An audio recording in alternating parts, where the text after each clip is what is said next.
Hi, I'm Kyle. You're watching Spouter Classics. So this being my first video, I'd like to introduce myself. I am a husband, I'm a father, I'm also a teacher. I teach high school literature at a school in Louisville, Kentucky. I love to read, and I also love to write. And I'm interested in teaching people to know what they read. And I'm also interested in encouraging people to read the great classics of literature. To me, those two go hand in hand. Yet even when I say that, I'm aware of the necessity of defining what it is I mean by great and classic when it comes to literature. So this may have happened to you, I know it's definitely happened to me. Someone approaches you with the name of an author, or the title of a book, or the title of a poem, and says you have to read this. You have to read this. They don't say, I suggest that you read this. Now that always struck me as interesting. What is it about a classic work of literature or a great piece of writing that prompts someone to say, literally, as a human being, you must be aware of this piece of writing? What is it about that piece of writing that prompts that sort of response? So one definition that I want to submit to you in this video about what makes great literature great is that great literature is writing that makes us feel small. And in this video, I want to explain to you what I mean by that. So my interest in literature began with the author Edgar Allan Poe, and I think like many high schoolers, I was initially simply interested in his morbidity. He wrote a lot about death, he was very dark, ghouls and ghosties, and I found these things intriguing. So I went to a used bookstore, I found this old, worn, mildewed copy of the collected works of Edgar Allan Poe. And I began reading Poe attentively, and I read him for many years without understanding, until I discovered a few things about him that I think helped me to make sense of this great author. So I found many stories in the volume that satisfied that initial interest in ghouls and ghosties. Plenty of ghost stories. I also found stories of crime fiction, which interested me less. And I also found a story entitled The Domain of Arnheim, which, if you haven't read it, I suggest that you do. It's a very good story. But beginning to end, this story is about landscape gardening. And that threw me. Right? Landscape gardening is about the furthest from premature burial and ghosts that you can get. So what is the defining principle there? What brings these two stories into the same volume of work that sprung from one mind, one author? What I think is going on in these stories, and what I think is the unifying principle in Edgar Allan Poe, is that he is interested in the boundary beyond which we as human beings can no longer see. Now this is important because without some sort of unifying principle, one can simply assume that perhaps the stories that are morbid are, Poe's writing that is very much artistic and very much in earnest. Right? Whereas the story about landscape gardening, perhaps he did it as a joke, it's lighthearted, maybe he wrote it for a friend, who knows. Right? And that tends to, either he's less of an author and not quite as great as everybody makes him out to be, or there's something missing in my own interpretation of this great author.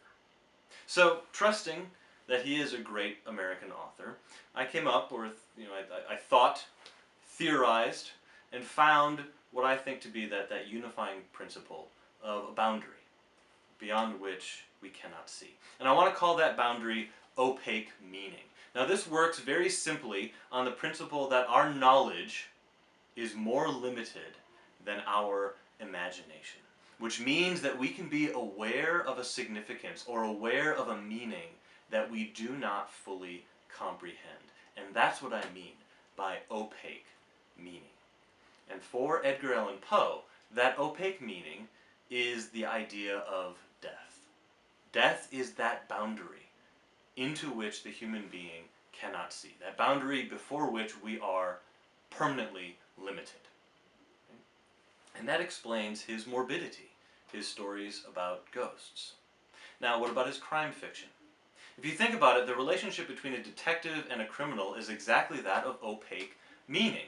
A detective comes upon the scene of a crime, he sees details around him that makes him aware of a meaning. He knows a crime has been committed, and yet he doesn't fully comprehend the motivation behind the crime or the manner in which it was carried out. And that's part of the thrill of reading crime fiction, is that the reader is brought from a state of ignorance to a state of knowledge by the end of the story. But what about landscape gardening? How does landscape gardening fit with this idea of opaque meaning? Well, I think in the domain of Arnheim, Poe is setting out to express to the reader how art conveys meaning.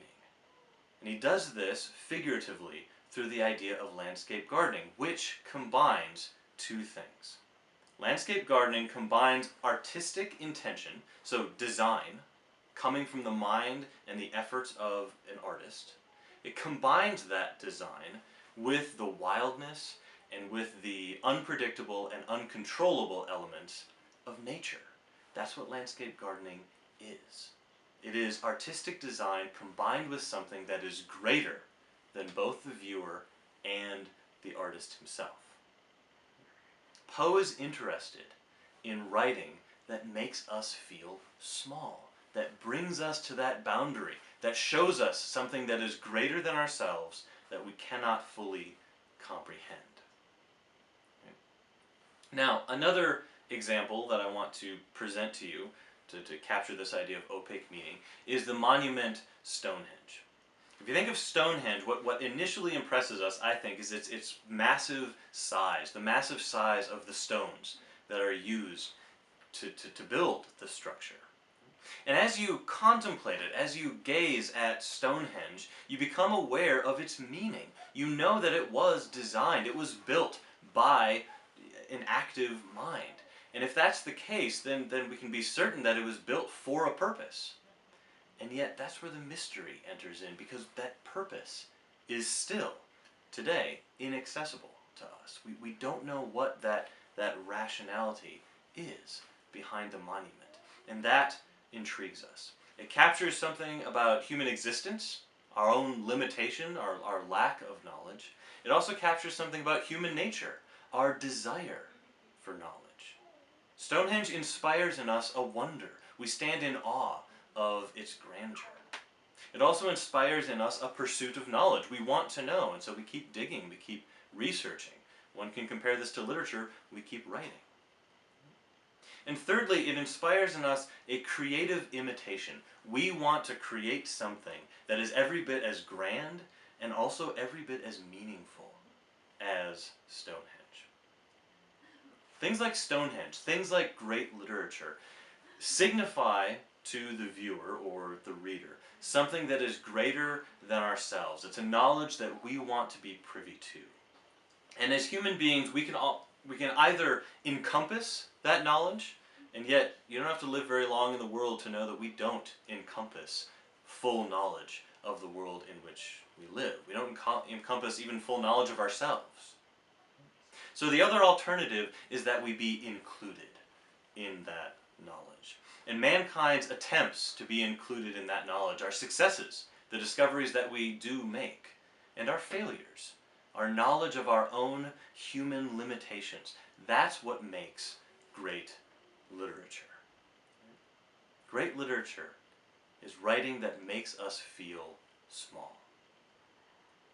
Now, if you like what you're hearing, if you're interested in what I have to say, please subscribe to my YouTube channel. You can also check out my blog, spouterclassics.blogspot.com, where I'll post these videos, an outline of the concepts I discuss in these videos, as well as extra things that I think are worth discussing concerning literature. Keep reading, and thank you for watching.